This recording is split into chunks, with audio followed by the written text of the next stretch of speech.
Welcome to the Vandy Sports Podcast. I'm your host, Chris Lee. Our guest today will be Willy Daunic of 102.5's Darren, Daunic, and Chase. He is also the TV play-by-play voice of the Nashville Predators and a former Vanderbilt basketball and baseball player. We thank our sponsor, Wellspire, Nashville's Learning and Development Center. Wellspire offers personal and professional development opportunities in a beautiful facility in the Gulch neighborhood. Stop by for an event with world-renowned speakers or host an off-site event that will wow your team or your clients. We also thank our co-sponsor, the Well Coffee House, which turns coffee into water and has a mission to bring clean water to the world. Today's news presented by Sutherland & Belk, a Nashville-based injury law firm. Sutherland & Belk is committed to fighting for those who've been injured in car, motorcycle, and truck accidents. Check them out at spinjurylaw.com. The SEC game day schedule for Saturday has been announced. The SEC Network's broadcast crew will do its show from the Ingram Commons on the Peabody campus. That will be 9 to 11 Saturday morning. Kickoff for Vanderbilt and Georgia, 6:39 that evening. The guest line, presented by Boll & Branch, started by Vanderbilt graduates Scott and Missy Tannen. I've slept on their sheets for years. They are amazing. They are also fair trade certified. That means they're made under safe conditions by men and women who were treated and paid fairly. Try them for a month. You can return them for free, but you're not going to want to.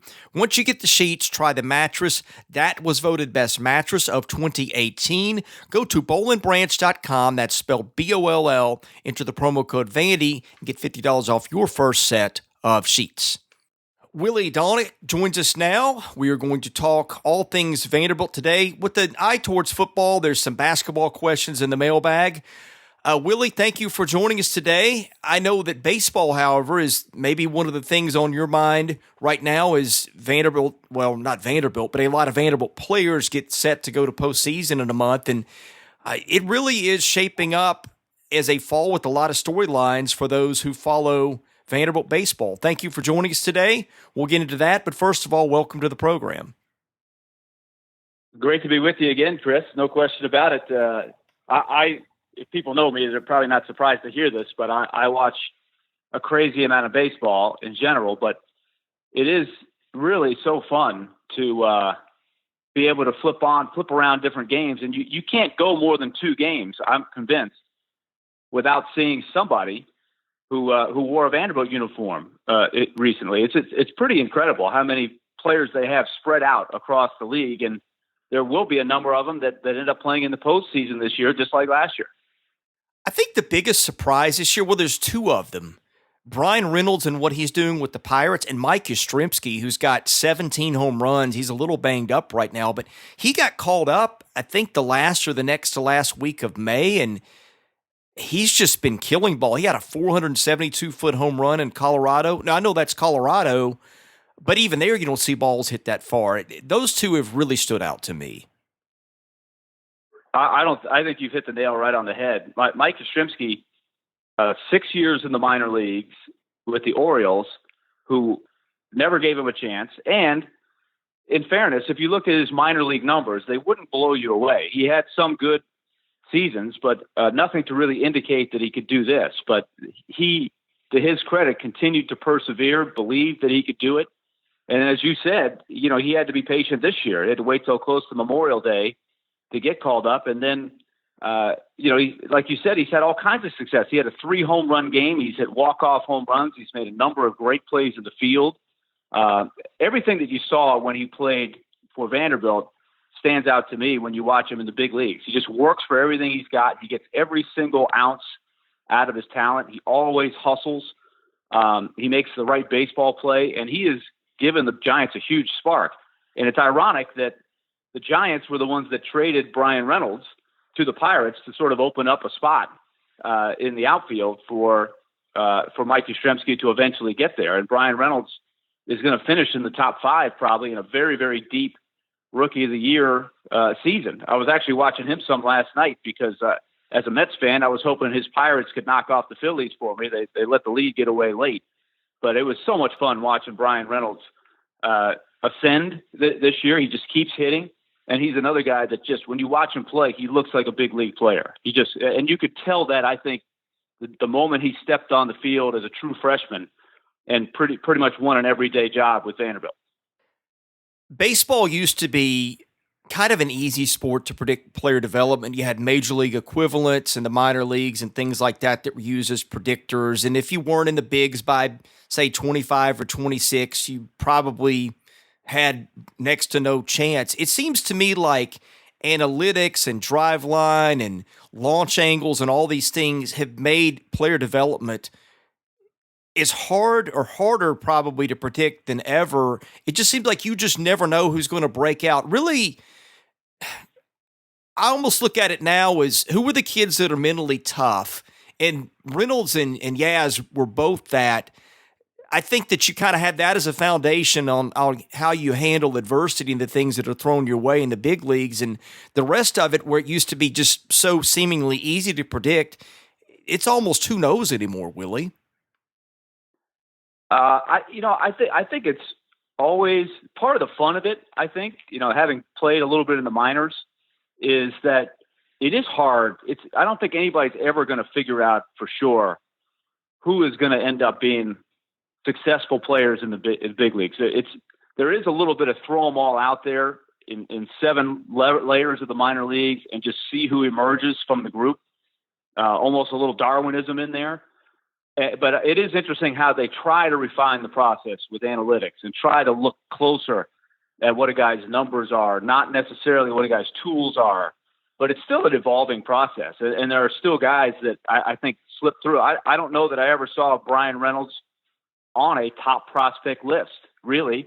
He was a fairly high draft pick, but he wasn't somebody that everybody was buzzing about in the minors like they were, say, maybe a David Price. And as we just talked about, Mike Yastrzemski wasn't on the radar at all. And people in Baltimore are looking around going, how do we let this guy get away? So that's kind of the fun of baseball. I hope that keeps happening, because I think the surprises sometimes are the most fun part of the game to watch.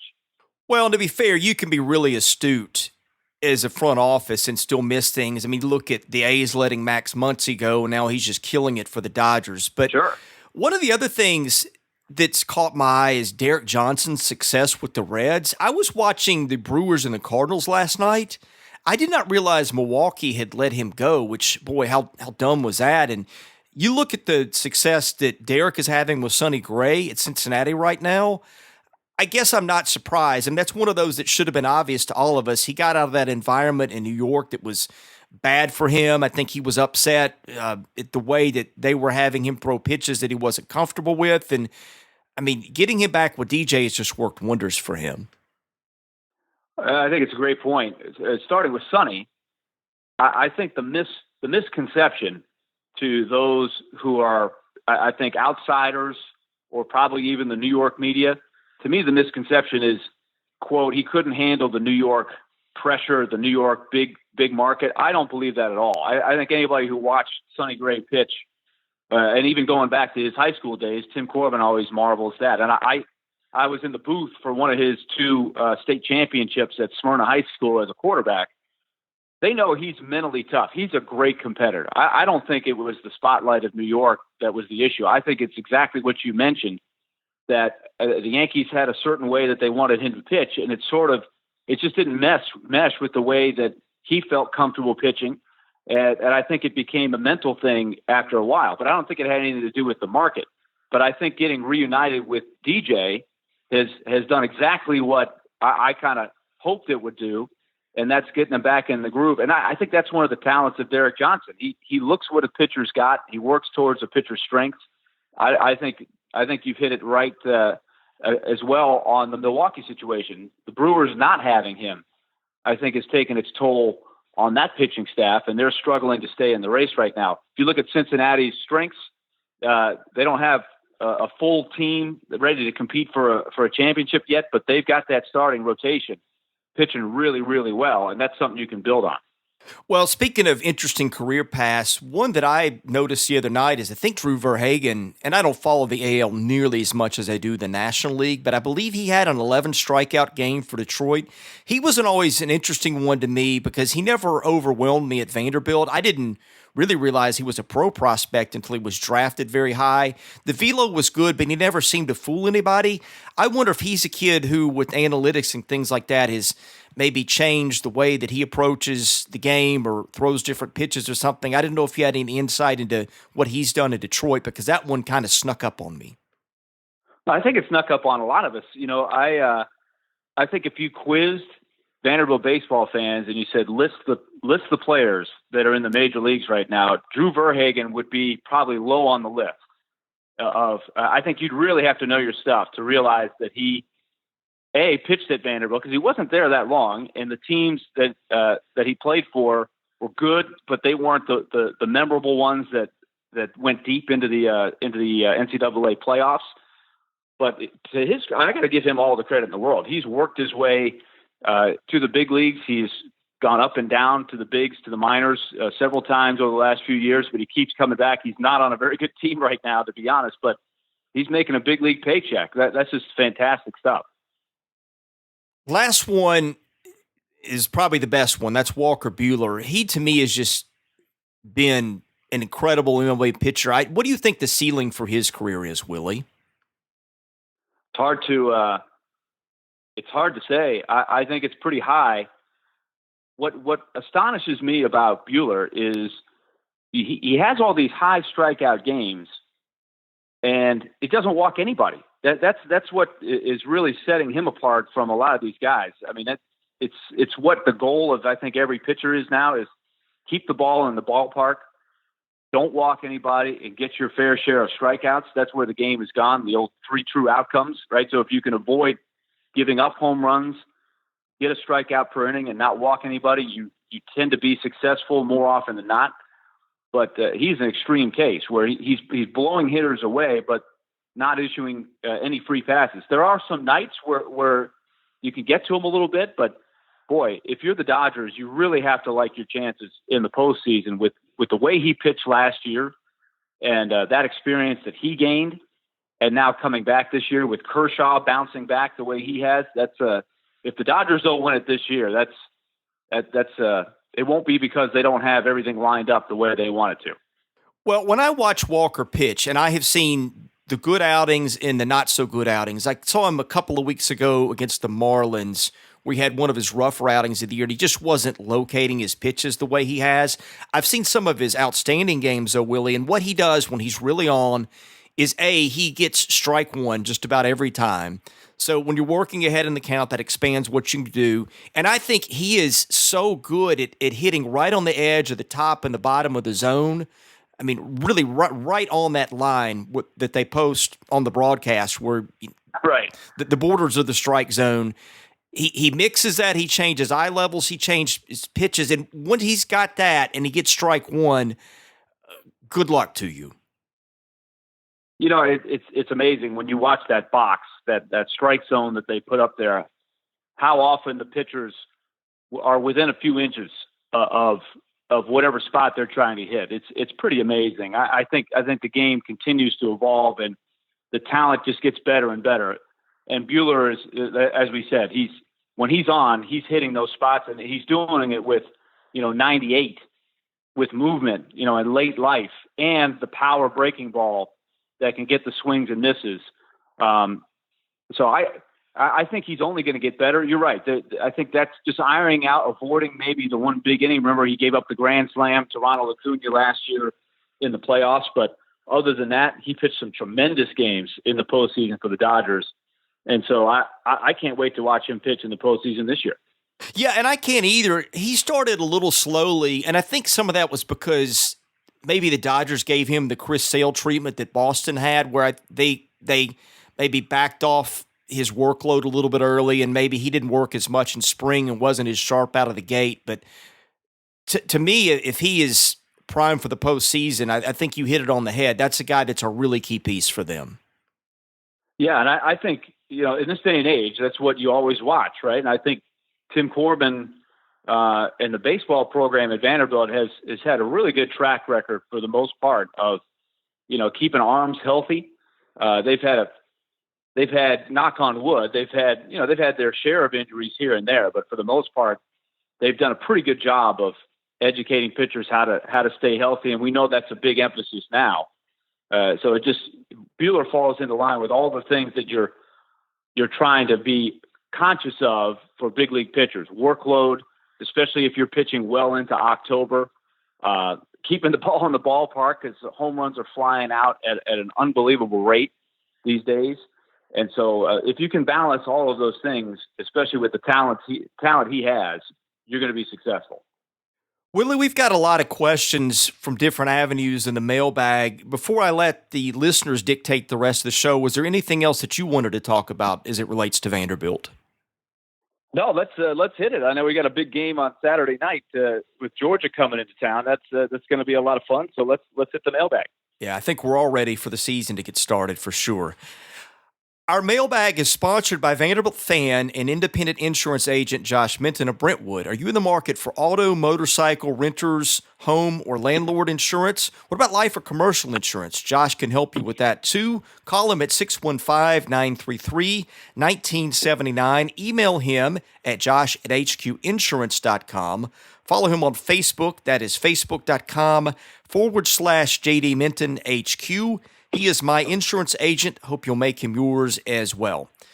ATL 14 Straight, speaking of baseball, asks, has you ever had a trio of playmakers as explosive as Vaughn, Pinckney, and Lipscomb since you started following Vanderbilt football?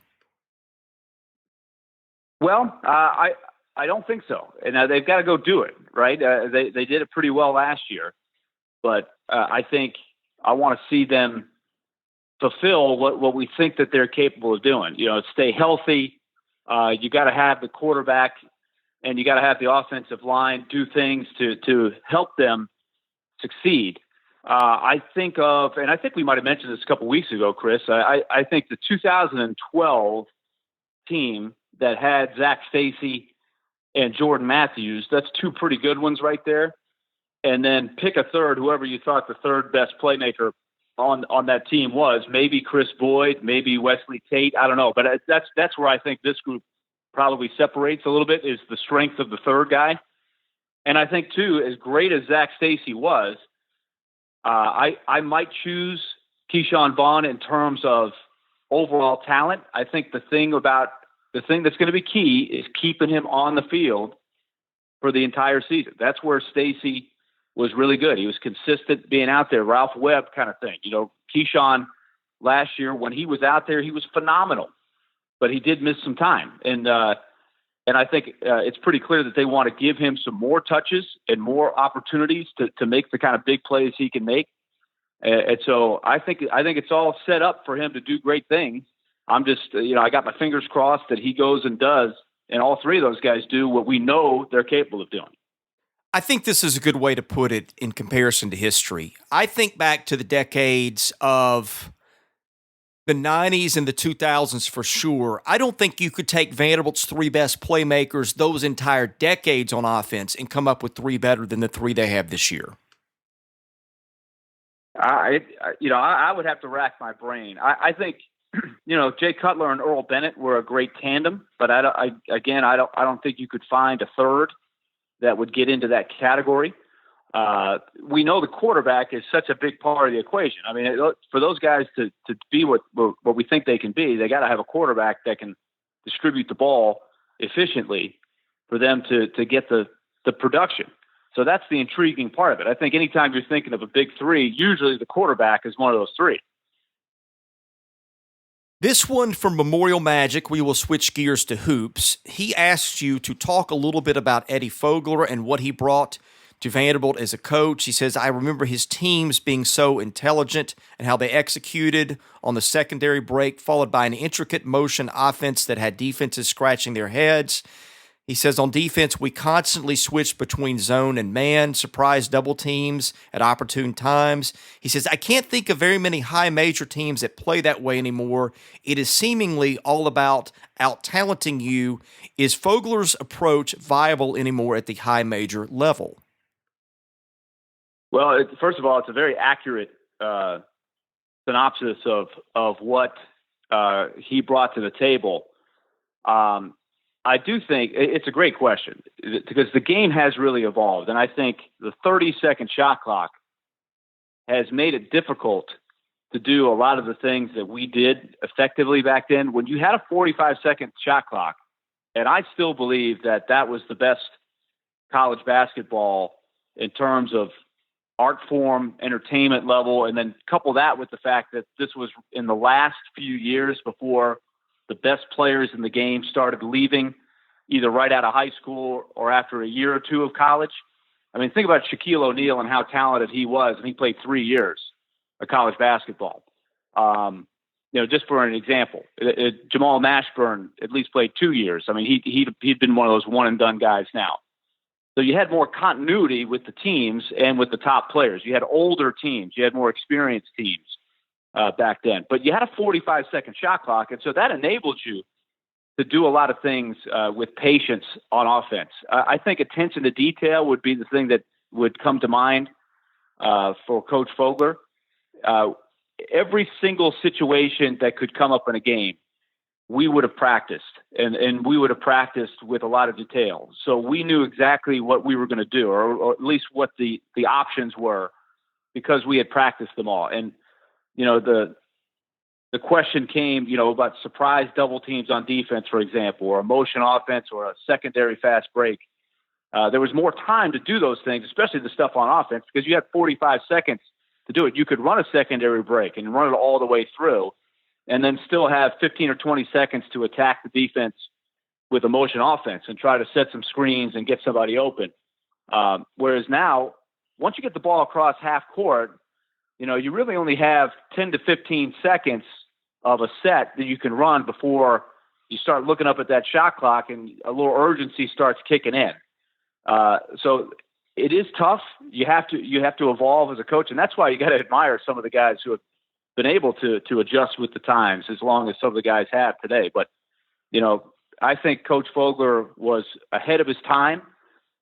He had learned from the best in Dean Smith. He put his own little wrinkles on it, but I really felt like those teams that I played for were as prepared as any team in the country. And I would put Rick Pitino's teams right there on that same level. I always felt like Kentucky and Vanderbilt back then were more prepared than just about every team we played in terms of being ready and knowing what the other team was going to do, knowing what our game plan was.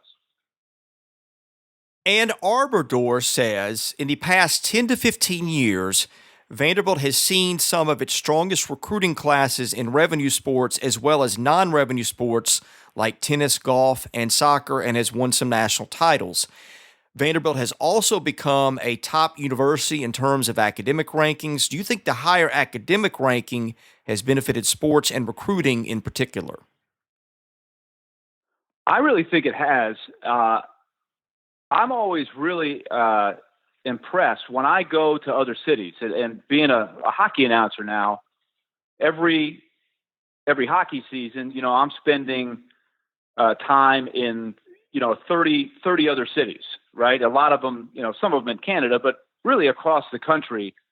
And if I'm wearing a Vanderbilt hat in the workout room or a Vanderbilt shirt, I'm always impressed at how Vanderbilt is viewed from those far off places. There is a lot of respect, and before it really wasn't an athletic thing that you might get 15 or 20 years ago. But now I think there's a lot of respect for the athletic program as a whole, maybe more respect there from the outside than here in Nashville.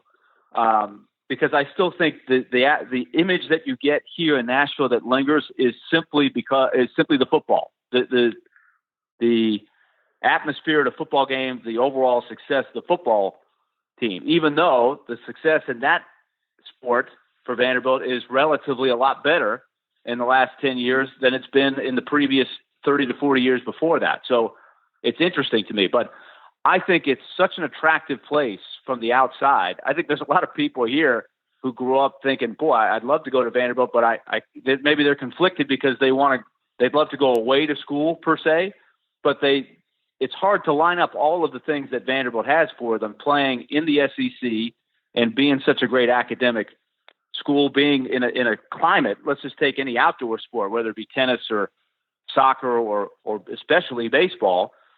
You just can't match all of the things that Vanderbilt has. for the most part, depending on what region of the country you're coming from. But it's hard to match. Door King wants your thought on Nick Zeppos' tenure. Was he good for athletics and the university as a whole, or was it just a case of right place, right time? I've gotten to know him a little bit over the years. I think when he wanted to be, he could really say the right things. He did a lot of good things for the athletic program. And just to give you my perspective, when I was in school, the chancellor was Joe Wyatt, and it was just very clear that Joe Wyatt did not prioritize athletics in the least. They were just kind of there. He did not have a vision for how great it could be. He did not have a vision of some of the things I just talked about, the play, where you fall in the country, the league you're in, and what that could mean for all of the sports. It just wasn't anything that he thought about or had a vision for. I think Nick Zeppos, to his credit, saw the vision. I think he followed Chancellor Gee, who definitely had the vision, and it sort of set things on a course. I think he kept that course going for a while. I think every hardcore athletic supporter for Vanderbilt would have liked to have seen him do more. And so I sort of saw just from my view, him kind of weave in and out. I think he could have maybe been more of a force in the sports community through the media, through his presence that I think could have connected fans even more to what was going on at Vanderbilt. But I still think I give him solid marks, and it's in a place where I really hope the next guy or woman who is named the chancellor sees it as a priority, sees it as a strength for the university, and takes it from there, and also understands what it takes to win in the SEC, because you can't go halfway in the SEC and expect to do well. You've got to really have a commitment, and it's got to start at the top, no question. Is it fair to say, and I don't know what is entirely fair or not, I think I'm pretty close though, just having enough sources that had familiarity with him in different roles and ways over there. But it seemed to me, and maybe this is an oversimplification, that he was like a politician. He would stick his finger up to the wind and gauge the way that was blowing. And when sports and football were going well and providing good publicity to the school and I guess making his favorability rating better in terms of the way that was going, he was kind of all in on it, or at least more in on it. And then when the Vandenberg thing happened, and it brought damage to him, I guess, or at least made his job tougher, that's when it all went out the window. I don't know if it was as simple as that, but barring the fact that he never really let anybody in the media get to know him and was not available, we had to make our own judgments, and that has always been mine. Well, I think there were times years ago that he was pretty accessible to the media. He did some things, and then he seemed to really pull back from that the last few years. And I'm not really sure why. For example, the whole situation brought to light about the fundraising philosophy and the capital improvements that they're making.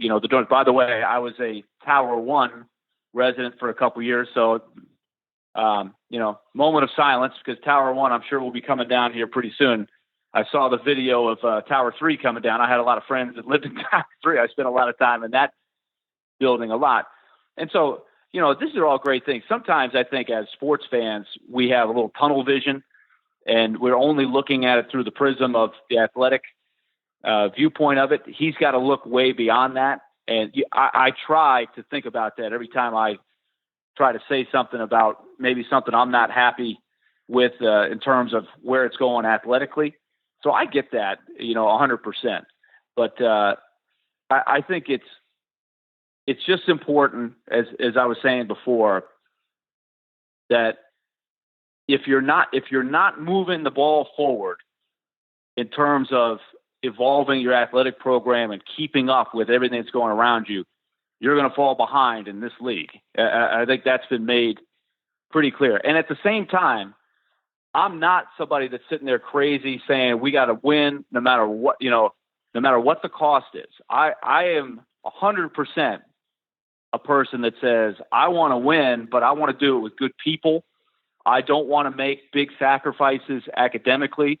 I think if you want to play for Vanderbilt, regardless of whether you're a golf player, a swimmer, a football player, a basketball player, I want people representing the school that want to go to school and want to get something out of going to a great school like Vanderbilt. I don't want to make that sacrifice. I don't want guys that are just kind of there to represent the sports programs. I want students.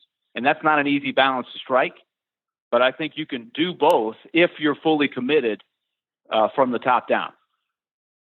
Bighorn Sheep says, do you study other play-by-play TV announcers, and what do you try to learn and use from them, and what are the top 2 or 3 that you have learned from?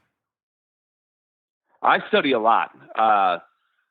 Because I'm doing hockey, I study really all of my contemporaries, I would say, who are currently doing hockey games. Now, I would say that the great Mike Emmerich, who, if you watch the biggest games, he's the guy doing the biggest games, the Stanley Cup Finals and such. I don't think anybody could ever have the style. I don't think you would ever set out to imitate any one announcer. But I think what you do is you try to pick up things from what do good announcers do? How do they describe certain things? Now, Mike Emmerich is still, when you even try to do that, I'm not sure you can really pick up a whole lot from him because he's so unique. But for me, too, I always try to study some of the greats from the previous generation as well as the guys that are doing it today. Vince Scully comes to mind, Bob Costas, Al Michaels. Costas and Michaels, I admire how they're still going. I still enjoy the heck out of any game that they're doing even today. Dick Enberg, Keith Jackson. I've studied all those guys, and I think the more time goes by, I think the more you can learn, you gain more wisdom, but also you have the ability in your mind to pick up more from your contemporaries and the guys from the past. And so hopefully that continues to help me get better because just like I was saying before with Vanderbilt Athletics, as an announcer, you got to keep getting better. I think that's something you want to always strive to do. There's a couple questions I'm not going to be able to get to today because I know you've got to do a show in a few minutes. But Bighorn Sheep says, how tough is it separating being a fan while calling the game? I don't think it's tough. I think if you're doing games for an organization, I am the Predators announcer, so I think I have to be conscious of that. If I were doing a game for NBC, and let's just say it was Los Angeles against Phoenix or Los Angeles against the Arizona Coyotes, that would be a different mindset. I think when you're doing your team's games, you have to show some enthusiasm, and you have to do it a little bit through the prism of your audience, which is the Predators audience. And so I think there's going to be some enthusiasm, but I think if you get into that range where you're becoming a fan, then I think you're losing your objectivity. So I think that's the balance that you try to strike is you want enthusiasm. You want to give insights to your audience that they're not getting other places. They want to know more about the Predators and a little bit less probably about the opposition, even though you've got to provide them insights on the opposition as well. Like if your team is getting beat 3-0, are you getting beat by a team that's been playing really well? Are you getting beat by a team that shouldn't be beating you 3-0 because they've been playing terrible? If you're winning 3-0, is it a factor that the other team has 3 of their best players out? I mean, all those things have to be discussed. But if you get into just being a fan, then I think what happens is you're skewing a little bit of what's actually going on out there. So I think objectivity is huge while maintaining enthusiasm for the team you're covering. I agree with your take. I have one little caveat to it. I was watching some videos on YouTube of Georgia football, and Larry Munson was calling, and there's part of me that you listen to the way that he called a game and his passion and enthusiasm. It darn near makes you a Georgia fan just to listen to him. I wonder, there's a little bit of that bygone era that was so interesting that I wonder if we'll ever see again. I think I would put him, and of course, it should be noted that he was Vanderbilt's announcer at one point. he's in a category of his own. And I do think that when you have people that really weren't taught by anybody else back in that generation, which is awesome. It made them who they are, so unique. It's a little bit more of a refined job now to some degree, even though you try to have a little bit of a unique style. There's a lot more information, I think, available to you as well. But I don't think you'll ever have anybody else like Larry Munson for sure. And I think there's probably some people that would come to mind for a lot of people out there listening to this that, oh yeah, just like so-and-so for this school or so-and-so for this baseball team. There are certain guys who can never be imitated, and that's what made them really special. Willie, I know you need to get going on to your show. Tell people about your show, where they can find it, Twitter accounts, anything else like that you like to promote. Well, we've got a show 10 to 2 every Monday through Friday on 102.5 The Game, which is ESPN Radio Nashville. We've got a lot going on here as we count down. This is the first week. We've got the silly underdog picks that we like to do that are cranking up this week. So that's something you may want to pay attention to. But a lot going on. You can follow me on Twitter at WillyD1025. Can't wait to see what the Commodores bring to the table against Georgia on Saturday night. Thank you, Willie.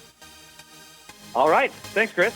He's Willy Daunic. I'm Chris Lee. Thank you for listening to the Vandy Sports Podcast.